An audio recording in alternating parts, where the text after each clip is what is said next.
మొదటిగా తండ్రి అయిన దేవునికి కృతజ్ఞతాస్తుతులు. మీ అందరికీ నా హృదయపూర్వక వందనాలు. ఆదికాండము 5వ అధ్యాయం 28 నుంచి 32 వరకు చదువుతున్నాను.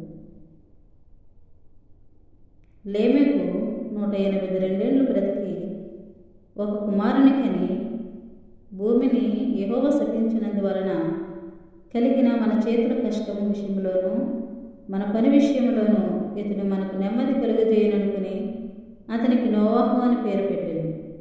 లేమెకు నోవాహును కనిన తరువాత 195 ఏళ్ళు బ్రతికి కుమారులను కుమార్తెలను కనెను. లేమెకు దినములన్నీ 777 ఏళ్ళు. అప్పుడతడు మృతి పొందెను. నోవాహు 500 ఏళ్ళు గలవాడై షేమును, హామును, యాపేతును కనెను. ఇక దువాక్షి మన అందరి హృదయాలు ఫలించును గాక. ఆమేన్.